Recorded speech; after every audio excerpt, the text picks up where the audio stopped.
tensions being ratcheted up even as we speak. This morning, Iranian officials issuing a stern warning to the United States not to interfere or try to seize an Iranian oil tanker that's just been released from Gibraltar. It's sailing right now for Greece. The U.S. tried to stop its release.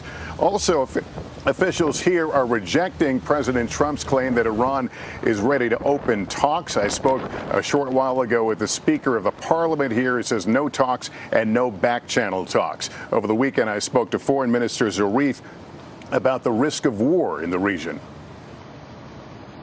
You don't think Iran would act militarily to end this stranglehold? We will not. We have never done that in the past 250 years. We have defended ourselves and we have taught good lessons to those who invaded us. But do you think the military option is on the plate for the Trump administration if maximum pressure doesn't work? Well, this has been a policy tenet for U.S. governments to say no option is off the table.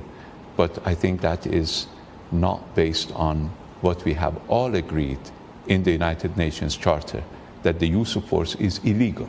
Threat of use of force is illegal.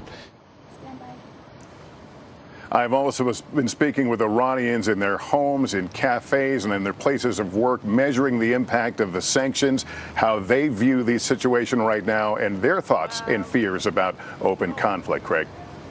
And what do you find there? I mean, obviously, the U.S. policy is of maximum pressure. Are Iranians feeling that pressure? Who's it hitting? They are. Officials firmly acknowledge that this is causing some pain. You look at the skyline behind me, you'll see a lot of skeletons of buildings they could never afford to finish. But they are finding products that find their way into this country. Things like computers that shouldn't be sold here are coming in through a gray market, third-party countries. So officials here think they will survive this.